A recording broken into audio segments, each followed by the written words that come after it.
Manhattan, New York, Monday, 7:32 a.m.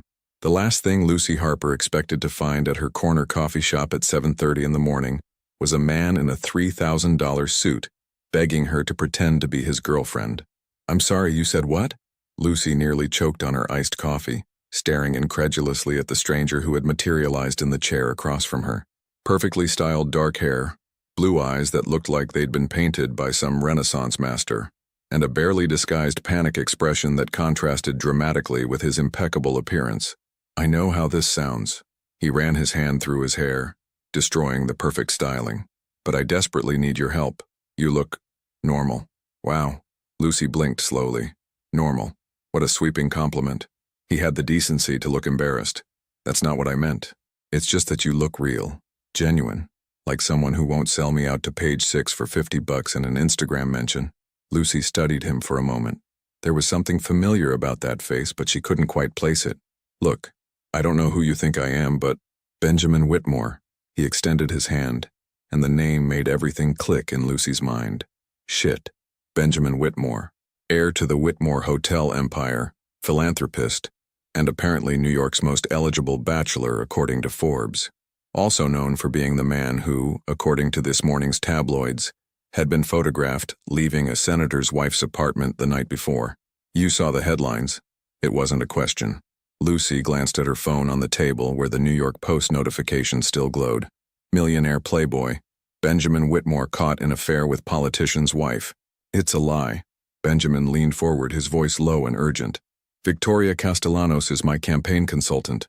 I was there for a meeting about my Senate run. Her husband was traveling, so we met at her apartment to avoid paparazzi." Irony of fate. "Senate run?" Lucy frowned. "Aren't you like 25, 28? And yes, I know I'm young, but I have management experience through the hotels, Harvard MBA, and a solid plan to reform New York's healthcare system." He spoke quickly as if he was used to defending his qualifications. "The problem is that infidelity scandals don't mesh well with a political campaign." Lucy took another sip of coffee, trying to process the surreal situation. "And where do I fit into this story? You're going to be my girlfriend for the next 6 months." "No. I'll pay." "How much?" The question escaped before she could control herself, and Benjamin smiled for the first time since he'd sat down. $100,000. Lucy nearly dropped her coffee. "Are you serious?" "Completely. Look, I know it sounds crazy, but my campaign is about to go down the drain before it even starts. I need a stable, reliable girlfriend who can accompany me to events, convince the media that I'm not the irresponsible playboy they paint me as."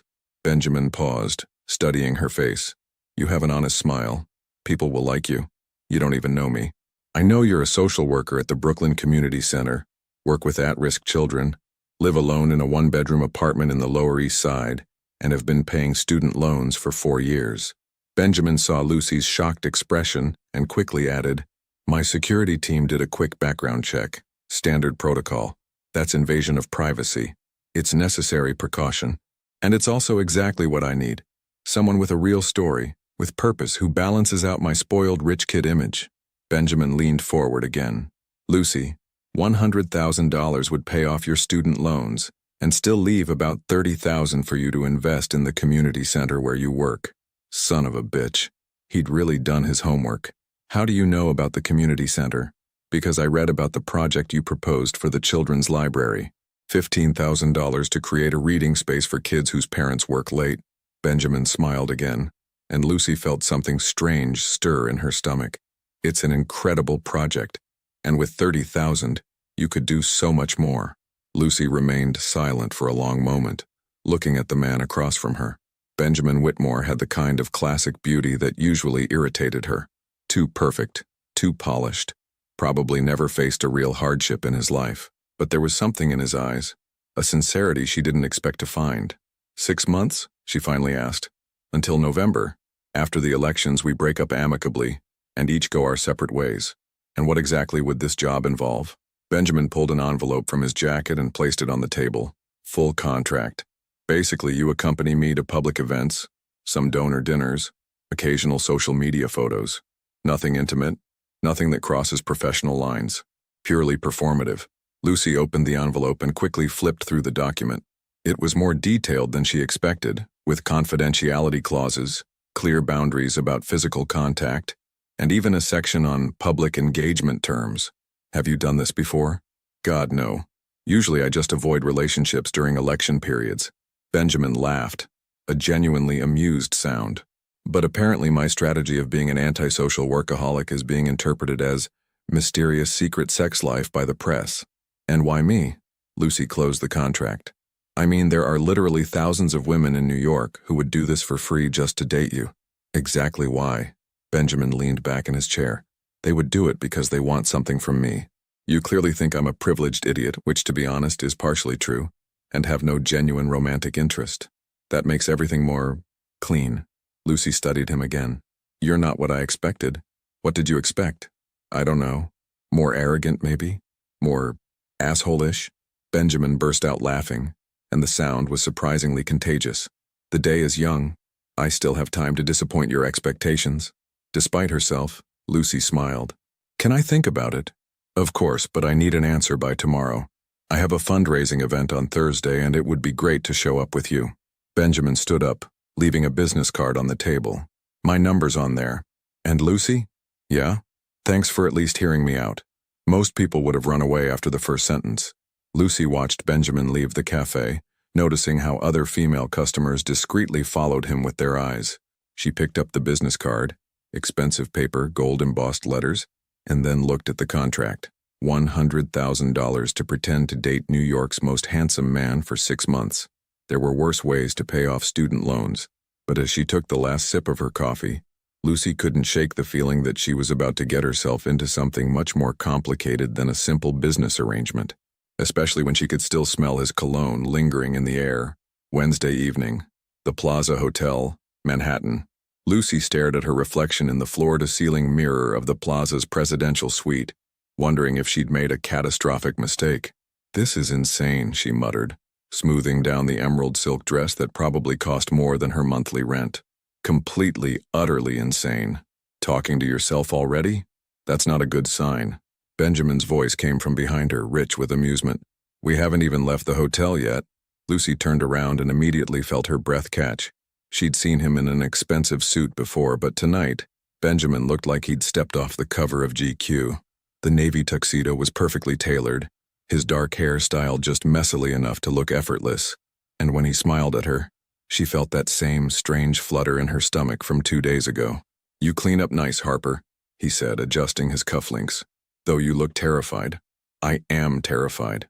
Lucy grabbed her clutch from the marble countertop. I've never been to a political fundraiser. What if I say something wrong? What if I accidentally insult a senator's wife? What if... Lucy. Benjamin stepped closer, and she caught a whiff of his cologne, something expensive and masculine that made her want to lean in. Breathe. You're going to be fine. Easy for you to say. You were born into this world. Actually, that's exactly why I know you'll be better at it than half the people there. Benjamin's expression grew more serious. Most of them are performing too, just in a different way. You're authentic. That's going to stand out. Before Lucy could respond, his phone buzzed. Benjamin glanced at it and frowned. Problem? She asked. Victoria's running late. She was supposed to brief us in the car. Benjamin pocketed his phone. Change of plans. We'll have to wing the first hour. Wing it?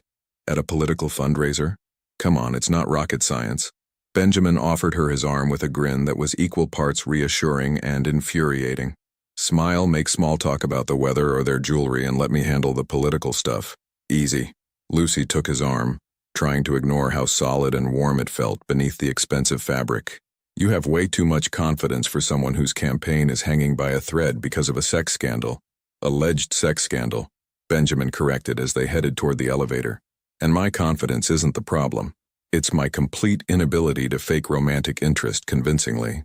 The elevator doors closed, trapping them in an intimate space that suddenly felt much smaller than it had moments before. Lucy found herself hyper-aware of everything.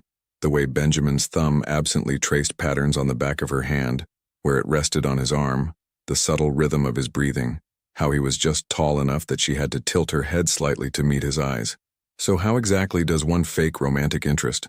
She asked, surprised by how steady her voice sounded. Benjamin's gaze dropped to her lips for just a fraction of a second before meeting her eyes again. I have no idea.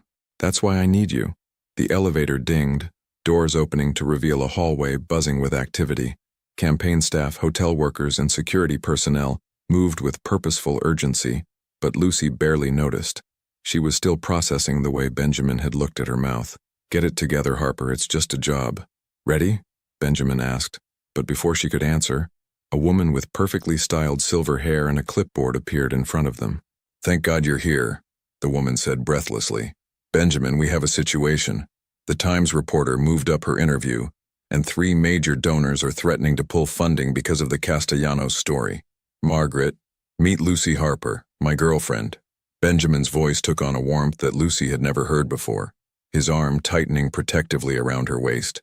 "Lucy, this is Margaret Chen, my campaign manager and the person who actually runs my life." Margaret's eyes widened as she took in Lucy's appearance, clearly running rapid calculations in her head. "Ms. Harper, what a pleasure to meet you." "The pleasure's mine," Lucy replied, extending her hand with what she hoped was a confident smile. "Benjamin's told me so much about you." Lie number 1. "Great start, Lucy." "Has he?" Margaret's smile was polite but assessing. "How long have you two been?" 3 months, Benjamin said smoothly, his thumb now tracing slow circles against Lucy's hip in a way that was definitely not in their contract. "We've been keeping it quiet, but given recent events..." "Right. Of course." Margaret made a note on her clipboard. "Well, this changes our strategy significantly. Lucy, I hope you're comfortable with public speaking because every reporter in that room is going to want to talk to you." Lucy felt the blood drain from her face. "Public speaking? Nothing formal," Benjamin assured her quickly. "Just casual conversation. Tell them about your work at the community center. Maybe mention how impressed you are with my healthcare proposals." "Your healthcare proposals that I know nothing about?" Benjamin's smile was pure charm. "Universal coverage with emphasis on mental health services and community-based care. You'd love it. It's right up your alley." Before Lucy could point out that she'd literally learned about his platform 30 seconds ago, Margaret was ushering them toward the ballroom entrance. The sound of conversation and clinking glasses grew louder as they approached, and Lucy's stomach began performing Olympic-level gymnastics. "One more thing," Margaret said, lowering her voice. "Senator Richardson and his wife will be here tonight. Given the recent unpleasantness, it might be best to avoid them entirely." "Understood." Benjamin squeezed Lucy's hand. "Ready to meet New York's political elite?" Lucy looked up at him, taking in his confident smile and the way he seemed completely at ease despite everything falling apart around him. There was something magnetic about Benjamin Whitmore that had nothing to do with his money or his looks, something that made her want to rise to the challenge instead of running for the nearest exit. "Let's do this," she said, surprising herself with her determination. Benjamin's answering smile was brilliant. "That's my girl." The ballroom doors opened and they stepped into a world of crystal chandeliers, designer gowns, and enough jewelry to fund a small country. Conversations paused as heads turned their way, and Lucy felt the weight of dozens of curious stares. Benjamin leaned down, his lips brushing her ear as he whispered, "Just remember, you belong here as much as anyone else." The warmth of his breath against her skin sent an entirely inappropriate shiver down Lucy's spine, and she realized with growing alarm that the hardest part of this arrangement wasn't going to be convincing everyone else that they were in love. It was going to be remembering that they weren't. Friday night, Benjamin's penthouse, Upper East Side. The fake relationship was supposed to have rules, clear professional boundaries that kept everything simple and transactional. Those rules were currently being incinerated by the way Benjamin was looking at Lucy across his kitchen island. "So let me get this straight," Lucy said, trying to ignore how the sleeves of Benjamin's rolled-up dress shirt revealed surprisingly muscular forearms as he poured wine. "Senator Davidson wants to meet with you about healthcare reform, but only if I'm there because his wife thinks I'm refreshingly genuine. Welcome to politics, where your fake girlfriend's authenticity is apparently more valuable than your actual policy proposals." Benjamin slid a glass of wine across the marble countertop. The fundraiser was a bigger success than Margaret hoped. "You've been the topic of conversation in political circles for the past 2 days." Lucy accepted the wine, their fingers brushing in the exchange. The contact sent electricity shooting up her arm, the same thing that had been happening all week whenever they touched. "I still can't believe I told Senator Williams that his tie looked like a crime scene." Benjamin's laugh was rich and warm. "His tie did look like a crime scene, and somehow you made it sound charming instead of insulting. That's a gift." or a complete lack of filter. Both can be true. Benjamin moved around the island ostensibly to grab the takeout containers, but Lucy noticed he stayed closer than necessary, close enough that she could smell his cologne and see the flecks of gold in his blue eyes. The point is, it's working. My approval ratings have gone up 6 points since Tuesday. Because people think you're dating a normal person instead of socialites? Because people think I'm dating someone who actually gives a damn about something other than their next Instagram post. Benjamin's voice had dropped to that lower register that did dangerous things to Lucy's pulse. You're passionate about your work, Lucy. It shows. Lucy took a sip of wine to buy herself time. The past 3 days had been a whirlwind of campaign events, donor meetings, and photo opportunities, all of which required her to play the role of Benjamin's devoted girlfriend. The problem was, the acting was becoming less and less necessary. Speaking of work, she said, desperately trying to steer the conversation back to safe territory, I talked to my supervisor about the library project. With the funding we helped arrange, Benjamin corrected, moving even closer. Your proposal, your passion, your project. I just made some calls. Stop being charming, Lucy thought desperately. Stop looking at me like I'm something special. Benjamin, she started, but her protest died when she looked up and found him watching her with an intensity that made her forget whatever she'd been about to say. What? He asked softly. We should probably talk about boundaries. Something flickered in Benjamin's eyes. What kind of boundaries? Lucy gestured vaguely at the space between them, which seemed to be shrinking by the second. Professional ones. We've been, at the fundraiser, and then yesterday at the donor lunch there were moments where we what, Lucy? The way he said her name, low and slightly rough, made her stomach flip. Where it felt too real. Benjamin set down his wine glass and stepped closer, close enough that Lucy had to tilt her head back to maintain eye contact. And that's a problem because it wasn't supposed to be real. Lucy's voice came out breathier than she intended. This is supposed to be fake. Right. Fake. Benjamin's hand came up to rest on the counter beside her hip, effectively trapping her against the marble. So when I do this, he reached up and tucked a strand of hair behind her ear, his fingertips grazing her cheek. You don't feel anything. Lucy's breath caught. I don't. Liar. His thumb traced along her jawline. And when I stand this close to you, your heart doesn't race. It doesn't. The lie was unconvincing even to her own ears. And if I kissed you right now, Benjamin said, his face now inches from hers, it would just be for practice. For the cameras. There are no cameras here, Lucy whispered. I know. His gaze dropped to her lips. So what's my excuse? Lucy knew she should push him away, should remind him of their contract, their boundaries, the 100 reasons why this was a terrible idea. Instead, she found herself leaning closer. Maybe you don't need one, she breathed. Benjamin's eyes darkened. Lucy. The sound of his phone ringing cut through the tension like a knife. Benjamin jerked back, running a hand through his hair as he grabbed the device from the counter. It's Victoria, he said, his voice rough. I should answer it, Lucy said quickly, grateful for the interruption and furious about it in equal measure. Benjamin swiped to accept the call. Victoria, what's... His expression changed as he listened. When? Are you sure? Shit. Okay.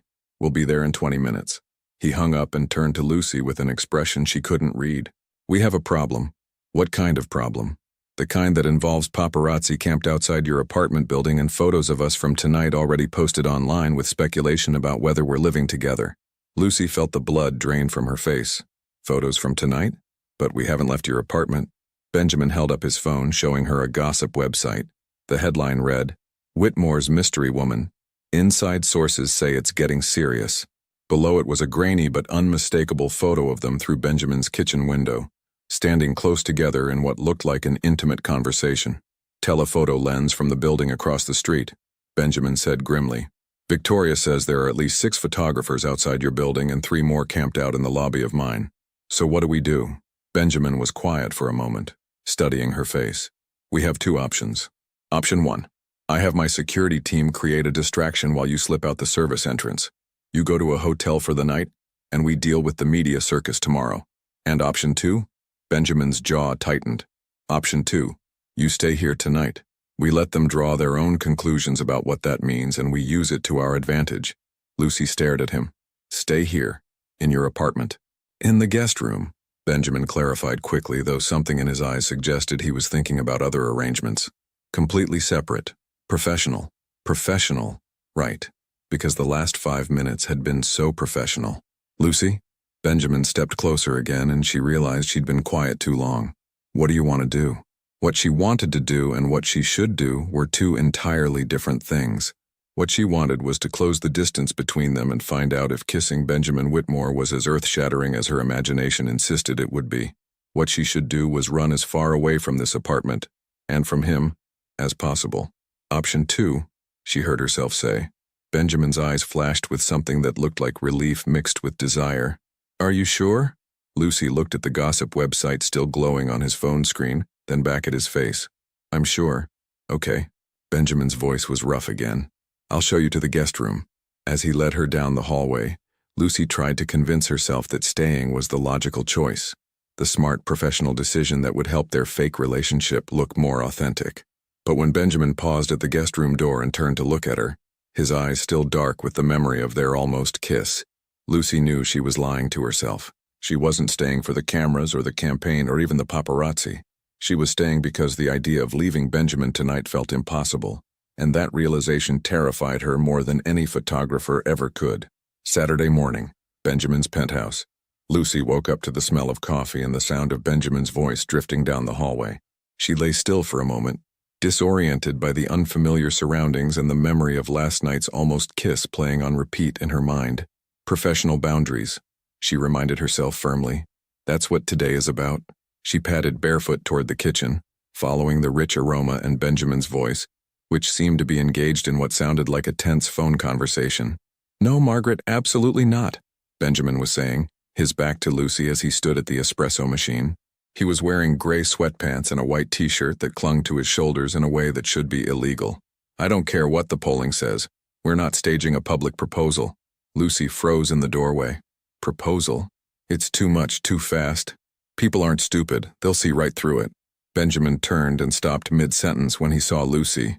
His eyes traveled from her messy blonde hair down to her bare legs beneath the oversized Columbia t-shirt she'd borrowed from his dresser, and something heated flickered in his expression. Margaret, I'll call you back. He hung up without waiting for a response. Morning, Lucy said, suddenly self-conscious about her appearance. Sorry, I borrowed a shirt. I didn't exactly pack for an overnight stay. Don't apologize. Benjamin's voice was rougher than usual. You look... He paused, running a hand through his already disheveled hair. Coffee? Please. Lucy moved into the kitchen, hyper-aware of how domestic this felt. So, proposal? Benjamin's jaw tightened as he handed her a perfect cappuccino. Margaret's latest brilliant idea. Apparently the photos from last night have sent my approval ratings through the roof, and she thinks we should capitalize on the momentum with a fake engagement. A fake engagement. Lucy nearly choked on her coffee. That's insane? Yeah, that's what I told her. Benjamin leaned against the counter, studying Lucy's face. The whole point of this arrangement was to keep things simple. Right. Simple. Lucy took another sip of coffee, trying to ignore how disappointed she felt, which was ridiculous because a fake engagement would be the worst possible idea. So we stick to the original plan. Absolutely. Benjamin nodded firmly. 6 months, nothing more. They stood in silence for a moment, the weight of unspoken thoughts filling the space between them. Lucy found herself studying Benjamin's face, noting the slight tension around his eyes and the way he kept gripping his coffee mug like a lifeline. Benjamin? Yeah? About last night.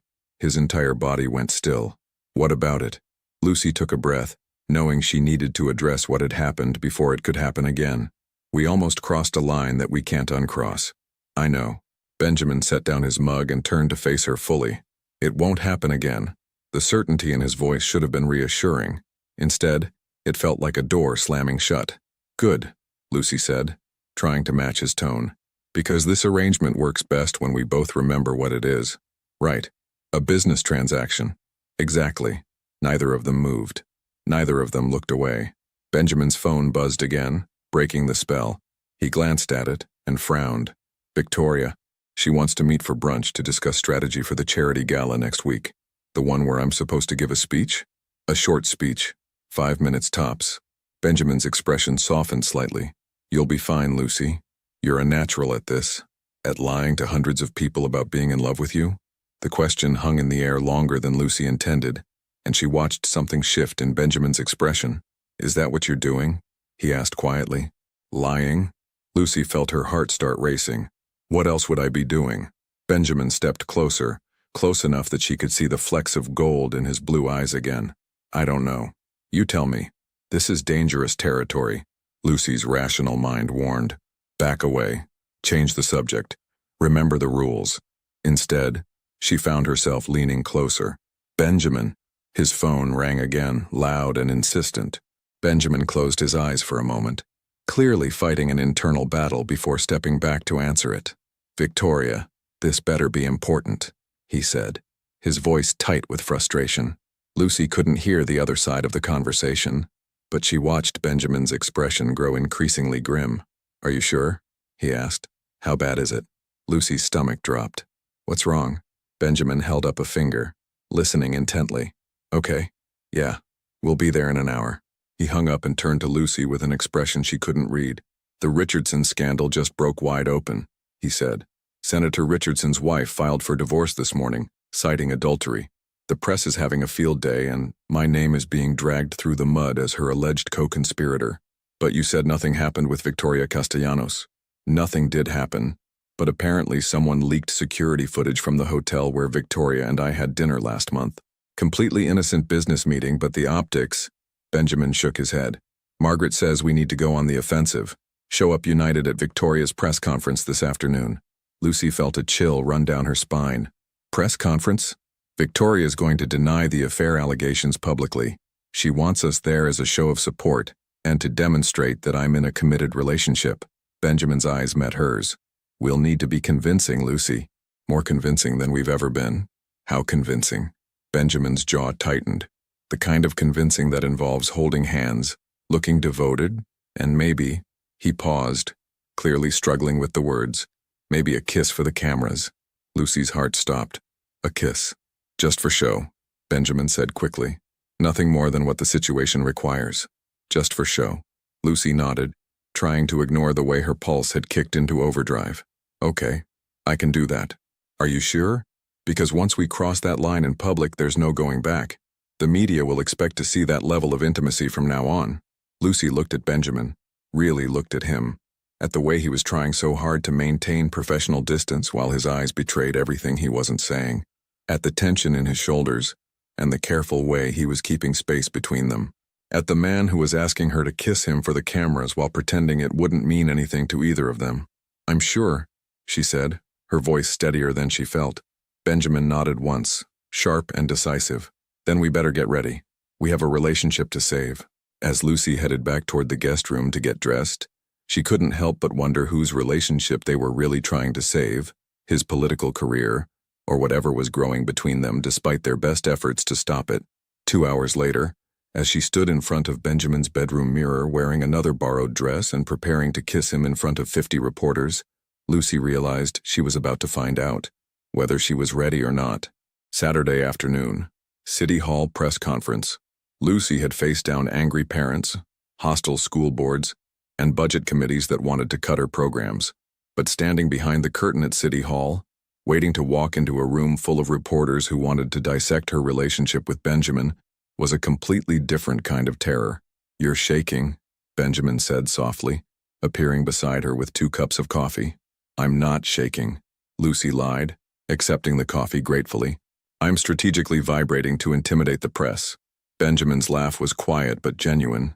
"There's the Lucy Harper I know, facing down impossible odds with terrible jokes. Hey, my jokes aren't terrible.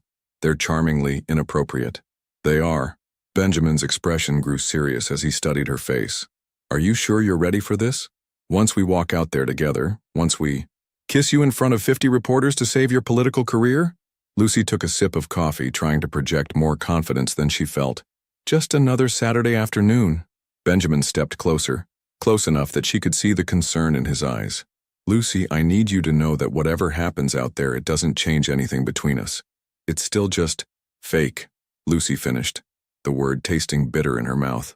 "I know, Benjamin. You don't have to keep reminding me." Something flickered across Benjamin's face. Hurt, maybe, or frustration. "Right, fake." Victoria Castellanos appeared beside them, immaculate in a navy suit despite the chaos of the morning. "It's time," she said. "Benjamin, remember to keep your answers short and direct. Lucy, you don't have to say anything unless someone asks you directly, and even then, keep it simple." "What kind of questions should I expect?" Lucy asked. "How long you've been together, what you love about Benjamin, whether you plan to get married." Victoria's expression was clinical. "The usual romantic bullshit that voters eat up? What you love about Benjamin." Lucy's heart did something complicated in her chest. Where would she even start? The way he genuinely cared about his work, how he listened when she talked about the kids at the community center, the fact that he made her laugh even when she was terrified. "Lucy?" Benjamin's voice brought her back to the present. "You okay?" "Perfect," she said, forcing a smile. "Let's go save your campaign." The press room was a sea of cameras and recording devices with reporters packed shoulder to shoulder. Lucy felt Benjamin's hand find hers as they walked to the podium, his fingers intertwining with hers in a gesture that was becoming dangerously natural. Victoria stepped to the microphone first, delivering a crisp denial of the affair allegations and a defense of her professional relationship with Benjamin. Lucy tried to focus on the words, but she was hyper-aware of Benjamin's thumb-tracing patterns against her palm and the way he stood just close enough that their shoulders touched. "And now," Victoria concluded, "I'd like Senator candidate Whitmore to address these baseless accusations himself." Benjamin squeezed Lucy's hand once before stepping to the microphone. "Thank you, Victoria." His voice was clear and confident, carrying easily through the room. "I want to address these allegations directly. Victoria Castellanos is a respected political consultant and nothing more. Any suggestion otherwise is not only false but deeply insulting to her professional integrity and her marriage." A reporter in the front row raised her hand. "Mr. Whitmore, these allegations come at a time when you've been very public about your relationship with Ms. Harper. Some are saying this is a calculated move to distract from the scandal." Lucy felt her stomach drop, but Benjamin's expression didn't change. "My relationship with Lucy has nothing to do with my campaign," he said firmly. "She's here today because she supports me, not because my poll numbers need boosting." Another reporter jumped in. "Ms. Harper, how do you respond to critics who say you're just another political prop?" Lucy stepped forward, her heart hammering. "I respond by saying they obviously don't know Benjamin very well." The words came out steadier than she'd expected. "The man I know doesn't need props. He stands on his own merit." "And what attracted you to Mr. Whitmore initially?" Lucy glanced at Benjamin, whose eyes were fixed on her with an intensity that made her forget about the cameras for a moment. "His passion," she said honestly. "Benjamin cares about things that matter. He doesn't just talk about change. He actually works for it." "Are you planning to marry?" The question hung in the air like a live wire. Lucy felt Benjamin tense beside her, and she knew this was the moment that would define everything. She could deflect, make a joke, redirect the question, or she could dive headfirst into the fiction they'd created. "We're taking things one day at a time," Lucy said, her voice soft but clear. "When you find someone who makes you want to be better than you are, you don't rush it. You savor it." Benjamin's sharp intake of breath was audible only to her, but the way he was looking at her now made Lucy wonder if she'd just crossed a line she hadn't meant to cross. "Mr. Whitmore," another reporter called out, "you've been fairly private about your personal life until now. What changed?" Benjamin's gaze never left Lucy's face. "I met someone who made privacy seem less important than honesty," he said quietly. "Someone who reminded me that the best parts of life aren't meant to be hidden." The room had gone almost silent, the reporters sensing something electric in the air between them. Lucy felt like she was drowning in Benjamin's eyes in the way he was looking at her like she was the only person in the room. "Mr. Whitmore, Ms. Harper," a voice called from the back. "Could we get a photo of you two together?" This was it, the moment they'd been building toward all afternoon. Lucy's pulse thundered as Benjamin stepped closer, his hand coming up to rest gently against her cheek. "Are you ready?" he whispered, so quietly only she could hear. Lucy nodded, not trusting her voice. Benjamin's hand slid into her hair, tilting her face up toward his. "Lucy, just do it," she breathed. But when Benjamin's lips met hers, there was nothing just about it. The kiss was supposed to be for show, brief, chaste, convincing but professional. Instead, it was devastating. Benjamin kissed her like she was air and he'd been drowning, his other hand coming up to frame her face as Lucy melted against him. She could hear camera shutters clicking frantically around them, but all that mattered was the way Benjamin's mouth moved against hers, desperate and tender, and absolutely nothing like fake. When they finally broke apart, Lucy's knees were weak and Benjamin's breathing was uneven. The room erupted in questions and camera flashes, but Benjamin's eyes stayed locked on hers. That was, Lucy started. Not fake, Benjamin finished, his voice rough with something that sounded like wonder. No, Lucy agreed, her heart racing. Definitely not fake. Margaret appeared beside them like a force of nature.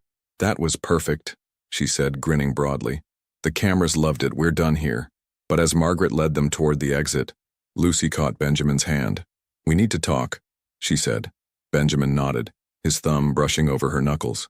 Yeah, we really do. 2 hours later, they sat on Benjamin's couch with takeout containers scattered between them, the news playing silently on the television. Every major outlet was running footage of their kiss, with headlines like Love Conquers Politics and Whitmore's Real Romance. Your approval ratings jumped 12 points, Benjamin said, not looking away from Lucy's face.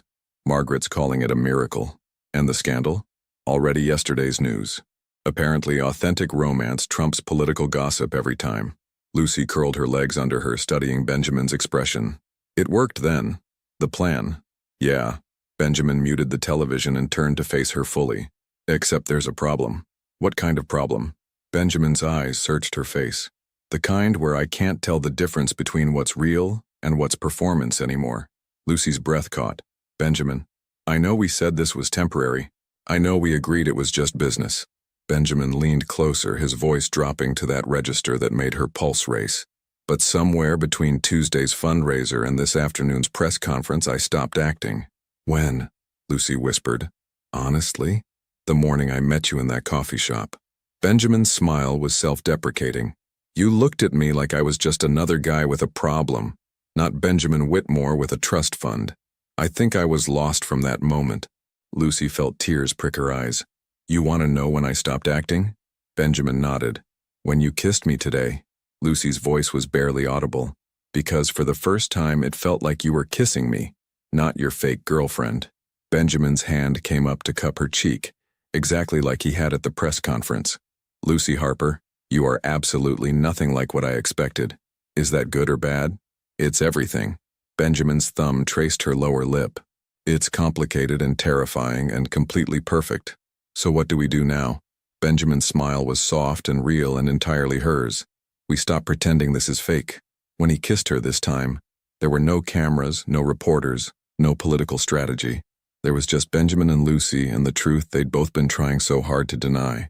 The fake relationship was over. The real one was just beginning. 6 months later, election night. Senator-elect Whitmore, Lucy said, grinning as she straightened Benjamin's tie. I like the sound of that. I like the sound of Lucy Whitmore better, Benjamin replied, pulling her closer. We've been together for real for exactly 6 months, Benjamin. Don't you think proposing on election night is a little dramatic? Benjamin's smile was wicked.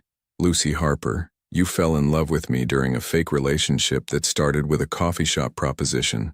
I think dramatic is exactly your speed. Lucy laughed, the sound rich and joyous. When you put it like that, is that a yes? Ask me properly and find out. Benjamin dropped to one knee right there in his campaign headquarters, surrounded by celebrating staff and victory party chaos, and pulled out a ring that caught the light like captured starlight. Lucy Harper, will you marry me? For real this time? Yes, Lucy said, not caring that Margaret was frantically taking pictures or that the entire room had stopped to watch. For real this time. As Benjamin slipped the ring onto her finger and kissed her senseless in front of half of New York's political establishment, Lucy couldn't help but think that sometimes the best love stories were the ones that started with the worst plans. And sometimes when you were brave enough to stop pretending, fake could become the most real thing in your life. The end. The shrill screech of tires against wet pavement pierced the morning air as Ethan Blackwood's Aston Martin came to an abrupt halt. Coffee splashed across the dashboard, and papers flew everywhere. Through the windshield, he locked eyes with the woman who had darted across the street, the very same woman who now stared back at him with a look of terror slowly morphing into indignation. Are you out of your mind? Ethan bellowed, stepping out of his car into the drizzling Seattle rain, his custom Italian suit immediately darkening with moisture. Do you have any idea how close I came to... To what? Running me over because... You were too busy texting to watch the road? The woman's voice trembled slightly, but her hazel eyes remained steady as she clutched a worn portfolio to her chest. Her simple floral dress was now splattered with mud from the puddle his car had skidded through. Ethan's jaw clenched. At 37, he wasn't accustomed to being interrupted, especially not by someone who looked like she shopped at discount stores. "I was not texting." He gestured to his car, where his phone sat untouched in its holder. "But perhaps you should invest in glasses before jaywalking through downtown." "This is a crosswalk," she pointed out, gesturing to the faded white lines beneath their feet. A small crowd had gathered, cell phones raised. Perfect. Just what he needed. Another billionaire behaving badly headline for his PR team to manage. "Look, are you hurt?" Ethan asked, forcing a modicum of civility into his tone as rain plastered his dark hair to his forehead. "No, but my portfolio is ruined." She opened the black case to reveal watercolor illustrations now bleeding together in a muddy rainbow. "My interview was in 30 minutes. Something unexpected, guilt perhaps, twisted in Ethan's chest. "What interview?" "Housekeeper position at some rich guy's estate." She sighed, carefully closing the damaged portfolio. "I'm an artist, but bills don't pay themselves. Now I have nothing to show the employment agency." "What's your name?" he asked abruptly. "Olivia. Olivia Winters," she replied, suspicion narrowing her eyes. "And you're Ethan Blackwood?" "Yes, I recognize you from the business magazines my dad used to read."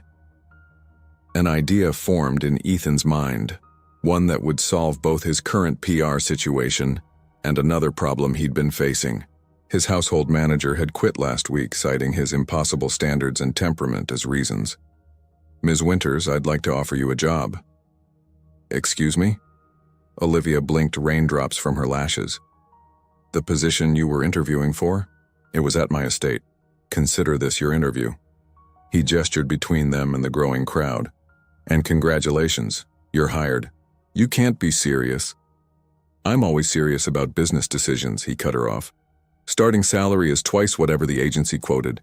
You begin tomorrow." "I didn't accept yet," she protested. Ethan arched an eyebrow, rain streaming down his face. "Would you prefer I call the police to file an accident report instead?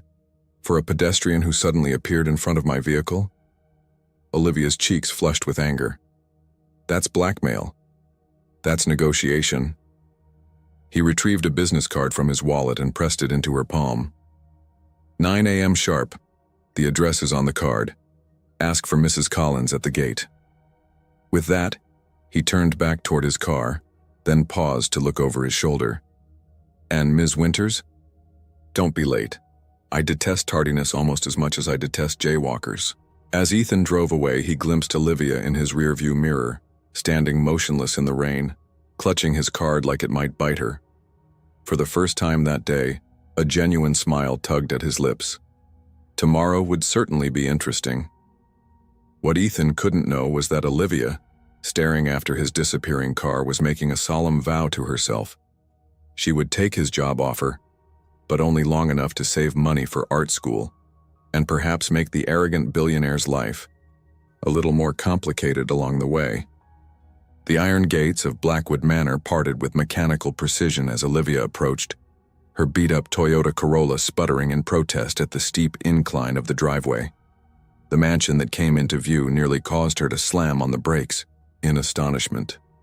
It wasn't a house, it was a modern castle.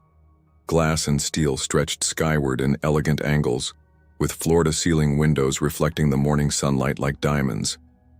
Pristine gardens surrounded the structure, meticulously manicured by what must have been an army of gardeners. "Well, this explains the god complex," Olivia muttered to herself, parking beside a fountain depicting Greek deities. Her watch read 55 a.m. She'd deliberately arrived early to spite Ethan's assumption that she'd be late. A silver-haired woman in an immaculate pantsuit greeted her at the entrance. "Ms. Winters, I presume. I'm Mrs. Collins, Mr. Blackwood's estate manager." "Former estate manager," came a deep voice from behind them. Ethan Blackwood descended a floating staircase, today dressed in casual luxury, a cashmere sweater and tailored pants that probably cost more than Olivia's monthly rent. "Mrs. Collins has been graciously training her replacement. That would be you." Olivia nearly choked. "Excuse me? I thought I was applying for a housekeeper position." "Change of plans. I need someone who can manage the entire household."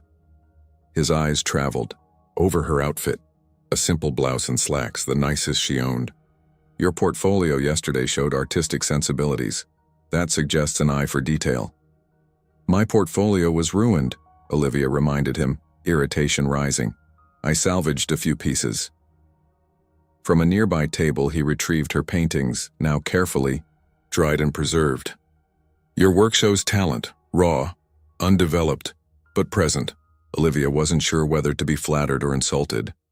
"I can't manage an estate, I have no experience." "Neither did I with running a tech empire at 23, Ethan replied with infuriating confidence. "Yet here we are." Mrs. Collins offered Olivia a sympathetic smile. "Don't worry, dear. I'll teach you everything before my retirement next month." "Next month?" Olivia's voice rose an octave. "Is that a problem?" Ethan challenged, crossing his arms. Olivia thought of her empty bank account, her dream of attending the prestigious Pacific Northwest Art Institute slipping further away with each passing day. The salary he'd mentioned would cover tuition in just 6 months. "No problem at all," she replied with forced cheerfulness. "Where do we start?" The morning passed in a whirlwind as Mrs. Collins led her through the mansion. 12 bedrooms, 15 bathrooms, 3 kitchens, an indoor pool, a gallery, a home theater, and countless other rooms whose purposes seemed purely to showcase wealth. Olivia scribbled notes frantically, trying to memorize the complex staff schedule and Ethan's numerous particularities. "Mr. Blackwood requires his coffee precisely at 6:15 a.m. Single origin Ethiopian black," Mrs. Collins instructed as they entered a kitchen larger than Olivia's entire apartment. "His breakfast is protein-focused, no carbs. He has allergies to strawberries and hazelnuts." "And mediocrity," Ethan added, appearing suddenly in the doorway. "Don't forget my allergy to mediocrity." Olivia turned, startled. "Do you always sneak up on people?" "It's my house. I don't sneak, I arrive."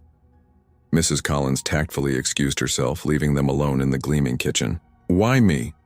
Olivia asked, unable to contain the question any longer. "You could hire someone qualified, someone who knows which fork goes where at your fancy dinner parties." Ethan approached, stopping uncomfortably close.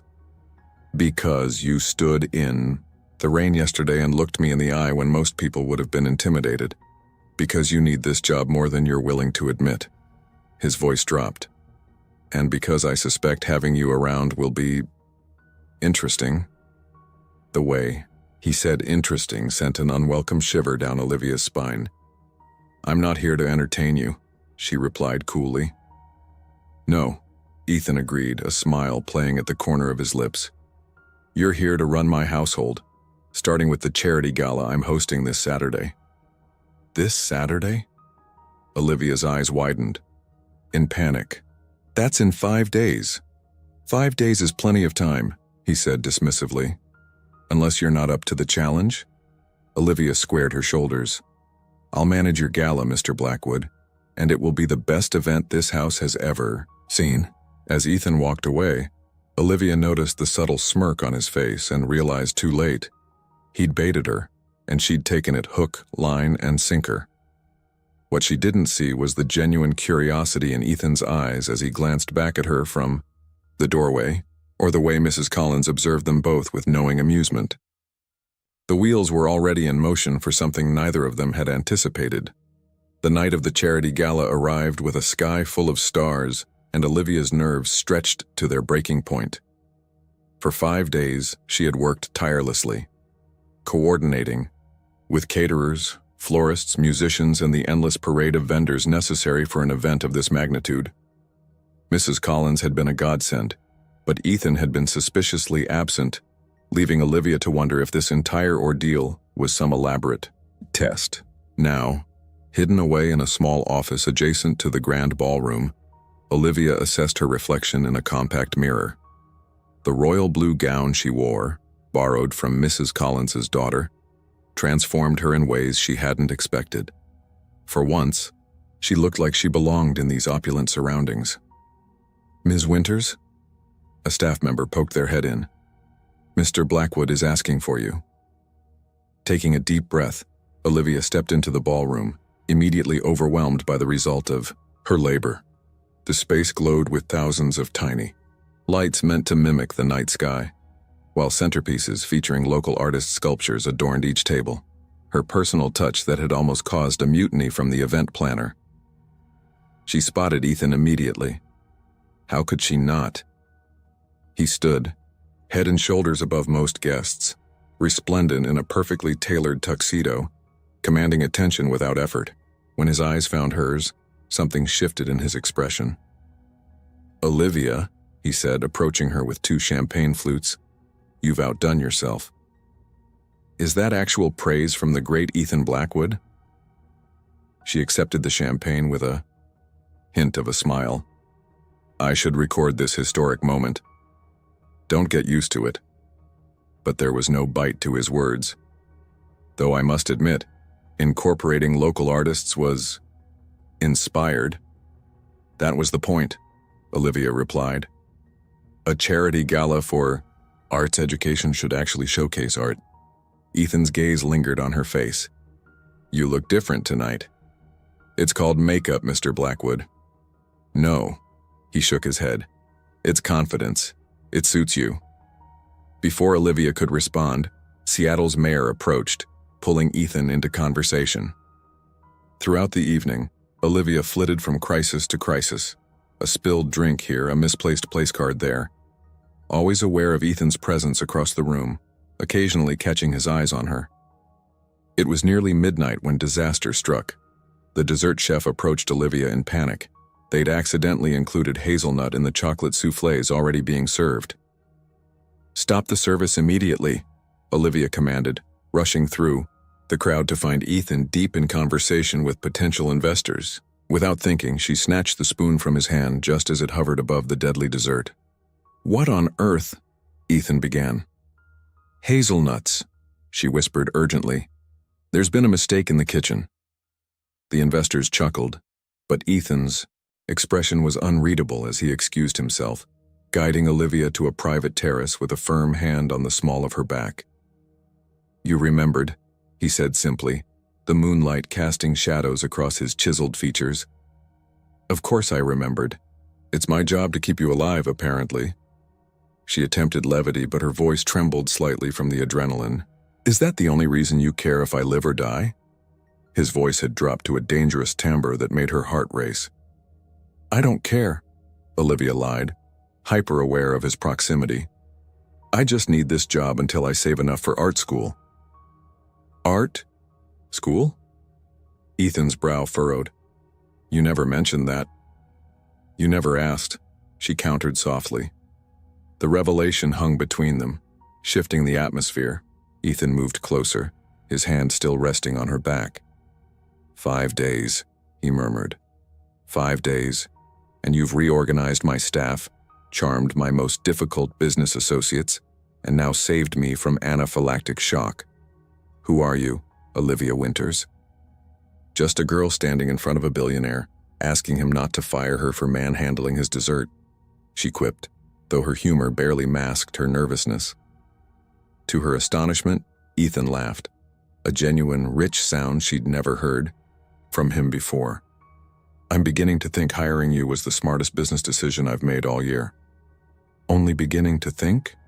Olivia raised an eyebrow. Their banter was interrupted by the sound of fireworks, the surprise finale she'd arranged. As they both turned to watch the display, Ethan's hand found hers in the darkness. I have a proposition, he said, eyes fixed on the bursting colors. Above. Stay on as my estate manager, and I'll fund your art school. Olivia turned to him in shock. That's not charity I'm looking for. It's not charity, Ethan replied, finally meeting her gaze. It's investment in talent. A beat passed. And perhaps in something more if you're amenable. The implication was clear, hanging between them like the fading embers of the fireworks. I don't mix business with pleasure, Olivia whispered, though she made no move to pull her hand from his. Then quit, Ethan suggested, his face inches from hers now. Effective immediately. "You're impossible," she breathed, but the words held no malice. "I prefer the term determined," he countered, and then his lips were on hers, tasting of champagne and possibility. When they parted, Olivia's practical side made one last stand. "This is insane. We barely know each other." "Sometimes," Ethan said, tucking a strand of hair behind her ear with unexpected tenderness, "the best investments are the ones that seem the riskiest at first glance." 6 months later, Olivia's art hung in a prestigious gallery downtown, while she split her time between art school and a certain billionaire's estate, no longer as his employee, but as the woman who had taught Seattle's most infamous bachelor that true wealth wasn't measured in stock portfolios, but in moments of genuine connection. And Ethan Blackwood, for his part, had learned that the most valuable mergers weren't always the ones that took place in boardrooms. Sometimes they happened on rainy crosswalks, in moonlit gardens, and in the quiet moments between two people who had found in each other the missing pieces they hadn't known they were searching for.